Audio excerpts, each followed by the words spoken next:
Hey everybody, I'm back and I haven't been in the mood to be creative lately, but I have been in the mood to look at some magazines. So I went to Barnes& and Noble today to check out the newsstand and I didn't really see anything that I was interested in looking at, except this thrifting magazine. I don't know that this is like a regular publication like other magazines. The only ones I can kind of think of are like Glamour or Esquire. It kind of seems like a one-off, like how there are one-off crafting magazines. And I was looking at this back here, and it's printed by 22 MediaWorks Inc. Kind of seems like it was put together by a team. So I thought it could be fun to explore this magazine since I've never seen a thrifting magazine before. It seems kind of interesting to me. I was really surprised by the cost of this. I guess magazines have gone up since I've been interested in looking at any. Back in the day, they would be like $5, $6.95. But this one was $14.99, so I was like, oh wow. So yeah, we've got up here, it says furniture, clothing, books, and art, which I love those things. Success stories, best American cities for thrifting, thrifting and sustainability, and tips and tricks for shoppers. I was showing this magazine to my mom because I was just kind of like, wow, there's a thrifting magazine. And she was like, this cover would not get me in here. But yeah, let's check it out. Here we just have kind of like the starting page, I guess. There's a lady looking through some dresses with the word thrifting. It's kind of like a book, the way it looks. So thrifting locales, traditional thrift shops. It's like different places where you can thrift, different items you can thrift. Go often, go far, go fast. So like rules and thrifting, and then like selling, looking at all the different aspects of thrifting. And we have some pictures. This picture up here of this trailer seems to be like it's in Texas. There's a lot of like Texas details, like this sign and this right here. This is kind of just like the first article talking about how secondhand shopping has kind of changed over time. This is super cute. All these like vases and these old, what do they call these? Analog phones? Is that what you would call this? The rise of thrift shopping. It's projected to reach 64 billion by 2024. We're in 2025 though, right? Right? Yeah. Okay. So it says Gen Z and millennials are looking to increase their shopping. I've kind of always been into thrifting like ever since I was in high school. I mean, probably before then, I just can't remember. I have noticed recently though, when I've gone to like antique stores and stuff, there are a lot more like young people. Normally that's not the case at all. It's usually like me and a bunch of old people and a few other millennials. But lately I've been seeing a lot of younger people and I'm just like, what are they doing here? So I'm thinking that like TikTok and like people finding cool things is driving them there. It's really interesting to see. This is talking about like traditional thrifting locales, traditional thrift stores, consignment shops. I'm not really into consignment shops. I don't really go to those often. I feel like that's because I kind of anticipate that the pricing will be higher. Definitely love vintage boutiques. Love flea markets, garage sales. I pretty much never go to estate sales. I feel like kind of gross about going into someone's home and like buying their stuff, but that's just like me. I definitely shopped secondhand online. What about you guys? Like, what are you into when you go thrifting, or where are you shopping? And this picture is of Portobello Road in London, England. Yeah, there's a Disney song about that. Portobello Road. Portobello Road. So here we're talking about traditional thrift stores. Oh, August 17th is National Thrift Store Day. So these are the top chain thrift stores across America. We have Goodwill, which is definitely a place I shop at. Savers, also known as Value Village. I do like Savers a lot, but sometimes it's hit or miss. I mean, I feel like every thrift store is, but the Salvation Army, I feel like they're never open whenever I drive by one. And Buffalo Exchange. Buffalo Exchange, in my opinion, is more like clothing. So I don't really go there. I'm not a big clothing shopper. I'm more into like decor and furniture. Lately, I've kind of been looking at dishware a little bit. So we have a picture of this store. Cool rattan and like bamboo wingback chairs. Pretty neat. Some chairs hanging from the ceiling. Here we're talking about consignment shop. It says they typically take a 40% commission, which is crazy. Then we have vintage boutiques, which I love. Just this picture right here is making me want to go to a vintage store. Not gonna lie.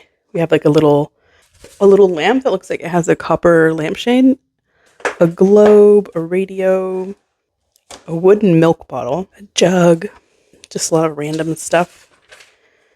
Oh, this is cool. Did you know the word vintage originated in the wine industry to describe the process of harvesting grapes?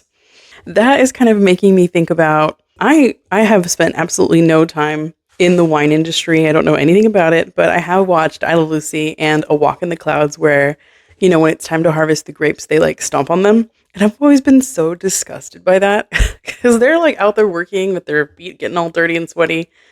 I don't know. How do you guys feel about that? Wine, grape stomping? Just, I don't know. Also, I got this really cool cup at World Market. And this is just talking about some kind of standout shops in Los Angeles, San Diego, London. Let's see. I live in Phoenix, Arizona, and there are a lot of pretty sweet thrifting and vintage shops. Obviously, there are a lot of Goodwills. Two main vintage shops I can think of are the Brass Armadillo, of course, in Goodyear and Phoenix. There's also like another vintage shop out in Mesa that's really cool. I've only been there once though, and I can't remember the name, but I'll put it on screen. There's Buffalo Exchange, all those like regular ones. There's like a Retro Ranch. There used to be a place called Zinnia's that was so amazing. It was like a 2-story place. I love that store so much. It's gone though, so unfortunately. Okay, now we get to this article talking about estate sales. And I think there are different times for estate sales, of course. Estate sales when someone passes, and then there are also estate sales when people are just kind of selling their things. This is reminding me, a few weeks ago, my neighbors kind of had like this setup with a bunch of different drinkware. It was really cool. They had some really unique stuff, and they had like a ton of records and VHSs. I was like, what? Like, what is this? Yeah, this says estate sales often take place due to life changes or unfortunate circumstances. I think that's one of the reasons I don't really feel comfortable about estate sales. Even when my grandma passed away, I felt really uncomfortable taking her stuff. So that's just a personal thing. These are really cute. I don't know what those are. And here it's kind of talking about the differences between estate sales and garage sales, the scale, the purpose, the professional involvement, and the types of items. Oh, so here we have some tips on garage sales. I've had a few garage sales in my life, but I don't know, I just hate doing it. So I basically just donate everything I don't want now. Like as soon as I know that I don't need it anymore or I don't like it anymore, whatever, I usually like will start kind of rounding up things I need to get rid of and then drop them off at a thrift store. I think the only bad experience I've ever had with a garage sale was people stealing stuff when you're not looking. But I think the main thing was putting it together last minute. And so like making signs at like midnight, and instead of writing yard sale, I wrote yard sard because I was so tired. So that's kind of like a joke in my own mind. Auctions. I've never been to an auction. Let me know if you guys are into auctions. I think auctions are, for higher priced items, like specialized collections. So I think that's why I've never been interested. There's nothing that I'm really looking to get where I would feel competitive about it or want to, competitively bid on it. So here we have flea markets. I feel like flea markets, it depends because you have like different sellers at flea markets. You have like, this is the Grand Bazaar in Istanbul, but you can kind of look at it and get like the gist where some people, they're selling keychains. It's like a lot of the same stuff. And then you have people who are selling like handmade stuff. So I think it just depends on what they're selling there in terms of like whether I'm interested in a flea market. Here you have an old-timey picture of a flea market back in the day, which is pretty cool. So the term flea market, I love how to like fill space this magazine is like, let's look at the origin of these words. Etymology. So the term flea market is believed to have French origins dating back to the 18th century, known as the marché aux puces, due to the fact that secondhand goods often infested with fleas were sold there. Yikes. Flea markets around the world, the Grand Bazaar in Istanbul, Brooklyn Flea, El Rastro, Portobello Road. I I had to not say it the way I want to say it. Portobello Road. And then we have online thrifting, which I have been into lately. At least I like to look at stuff online. Let me see if I can find anything that I've purchased online to show you. I was able to find 3 things that I had thrifted online. One was this Arizona plate. I saw this at Twigs and Twine, which is kind of like a vintage store that specializes in mid-century stuff. Yeah, I went back to go get it and it was gone, so I ordered it on Etsy. But if you ever come to Arizona, I highly recommend Jerome. It's really cool.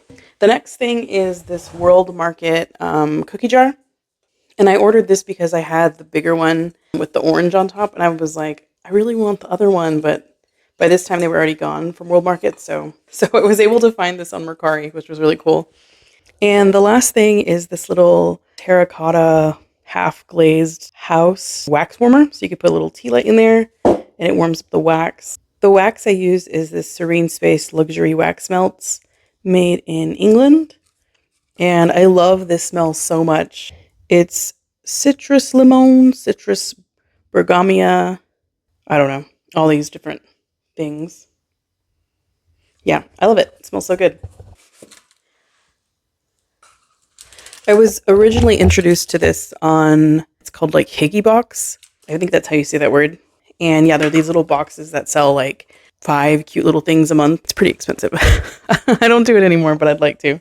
But yeah, I got these on there and they were so good, so I ordered more. Surprised I haven't done much online shopping. The other thing that I've ordered is I've ordered like the same purse twice. Like after it got tattered, I ordered the same one again. I guess I'm more of a window online shopper when it comes to secondhand stuff. So this is talking about like the best items for thrifting, and there's also what not to buy. Bathing suits, stuffed animals, car seats, skincare, bedding, and jigsaw puzzles. My mom and I thrifted this jigsaw puzzle from Flow, which was like such a crazy find. And I was like, I haven't done a puzzle in so long, so we were excited about it. But it was covered in dog hair, like so gross. So I can kind of see why. But this is more about like pieces missing. I don't know if there are pieces missing from that puzzle yet because I didn't finish it, but there were negatives in other ways. Wow, this is crazy. This little bit is about these people who found this West Point sweater. It was Vince Lombardi's. That's wild. And they sold it for $43,000. Nice. So that kind of brings us to the topic of what's your biggest find, your biggest thrifting find. I think mine definitely has to be, I found a Piero Fornasetti table and I bought it for like $10. I could kind of tell there was something special about the table because of the pattern on top. And I think I have a picture of it still. I'll put it here. I think that around 2020, I sold it for $700. I didn't want to sell it, but I was going through a bit of a rough patch then. But I did end up finding this Piero Fornasetti candle holder. It's empty now. But so I kind of keep it as like a shout out to when I had that table. And I got this for $6 at Goodwill. I've definitely found some other stuff that's probably valuable, but that was like my big thing. My favorite thrifting thing, which is furniture and home goods. And I can already see some stuff over here that I'm like, hello. Like the dresser and even the rocking chair is really cute. Also, one of my favorite things to thrift is artwork here. I have a lot of art that I've thrifted. I mean, there is so much secondhand stuff in my house. It's like, what's new, you know? So this little section is kind of talking about a success story about a woman named Beth Feedback who bought a cat portrait for $10 at Goodwill. And after Googling it, found that it was painted by Russian-American abstract painter Ilya Bolotowski. It sold for $30,000. That's wild. That's really cool. This is really cute. Kitchenware. Kitchenware is something I feel like I've been getting into more. And here for sustainability, it's saying you don't have to use disposable paper items. You can go thrifting. But I mean, not everybody has the option to just go buy things. I guess it's like do what you can. I've also found a lot of, what is it? Le Creuset, is that what it's called? At Goodwill, which I sold online. Kids gear, crafting. So you can do DIY vintage teacup candles. That's pretty cute. This guy bought some photos, some old California photos, and he examined them with a magnifying glass and found that one was of the outlaw Billy the Kid. And it was so valuable because at that point in time, there was only one photo of Billy the Kid. And the picture was sold for 2.3 million. I don't even know what to say about that. Like, wow, your whole life has changed. Oh, so these are the tips and tricks. Go often, go far, go fast. That's like for estate sales. Go friendly, go with friends, and be prepared. And here we like break down the different rules or the different tips. I think that's true. You definitely have to go often. You know, merchandise is always changing. These are cute. I wouldn't buy any of these. These are a little bit too frilly for me, but pretty cool. So these are the best American cities for thrifting. And I've thrifted in literally none of them. I went thrifting, or antiquing, I should say, with my sister in Tennessee when I went to go visit her. And I'm going this year again, and I'm hoping we can hit up at least like one store. It's kind of like something I like to do whenever I go somewhere. I think the thing that struck me the most that I've said before was that at the antique stores, everything is so much older there than here in Arizona. These chairs are so cute. I love them. I think I bought a set of old chairs like this. I think I bought two once for like $100, and I was like, what was I thinking? I spent $50 per chair. Here's some tips. You can start with a greeting, build up some rapport. If possible, do your research and know the actual value. Bundle items, inspect them for flaws, use cash. I think people are definitely drawn to cash because it's like, here you can get paid now. And yeah, we have some other ones. You can use those tips for like when you're on OfferUp and all that. I feel like the one thing about OfferUp for me is I feel like whenever I'm asking about something, it's basically saying like, I'm ready to buy it. And so I've gone to get something and taken it, even though I didn't really like it after I was there and got to see it. Like, I wish I had been like, oh, you know what? It's not what I'm looking for.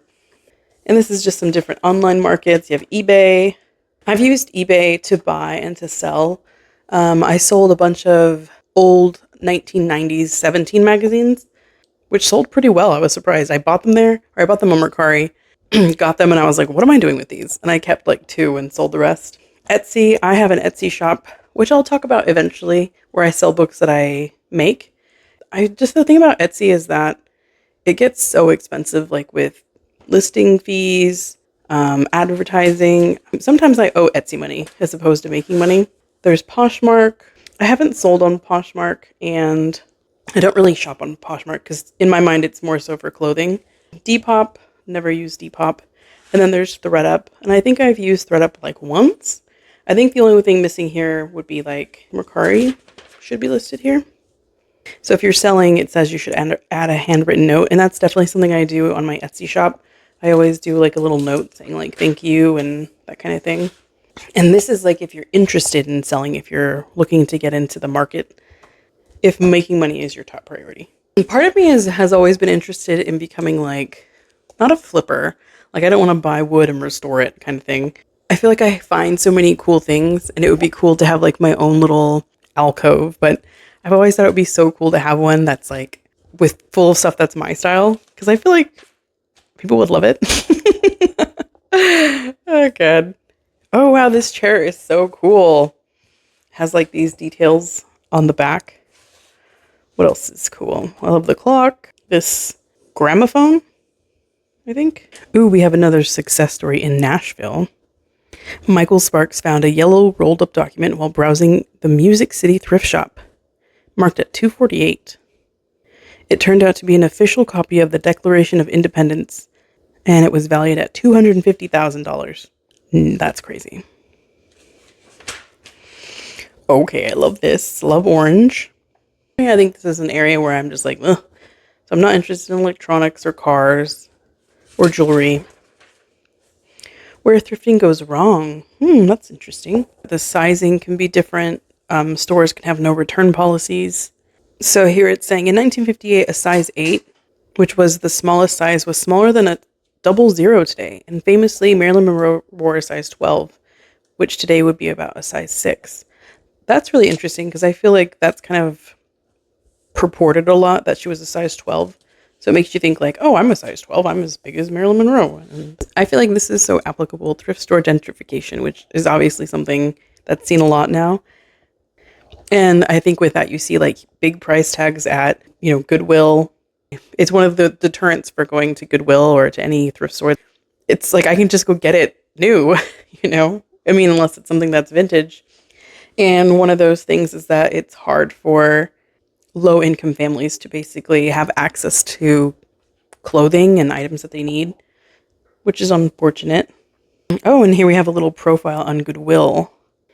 I think a lot of people kind of have certain feelings about Goodwill because of the pricing. I think, it's also like a business with revenue, $6.1 billion, in fact, with a CEO. So I think it's just in a different league than, a vintage store or a secondhand store that's selling to benefit like a cause. And I feel like that's kind of something that I've tried to think about because whenever I have something that I want to get rid of, I just drive it to the Goodwill because it's like it's so close. Whereas I could, take the time to take it elsewhere and benefit, a hospice or an animal shelter. So I think that's something I definitely want to start making a conscious effort to do. I'm not trying to like influence you or anybody else, but in my personal life, that's kind of something that I actually have paid some mind to. This is influencers who constantly showcase new items and encourage thrift shopping can lead to unnecessary shopping, particularly for clothes or collectibles. And the consequences of fast fashion. And I know this is like a kind of like a serious topic, but I love how they put these items together, like the colors. It looks cool. Let's see. Fast fashion produces over 92 million tons of waste each year, according to Ellen MacArthur Foundation.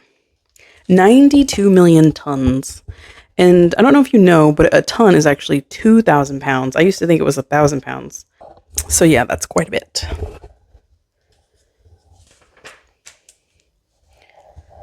And it uses 1.5 trillion liters of water each day.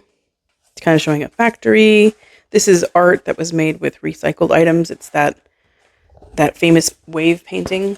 Doesn't look like it has the boat, but there's like a fork and lots of other plastic.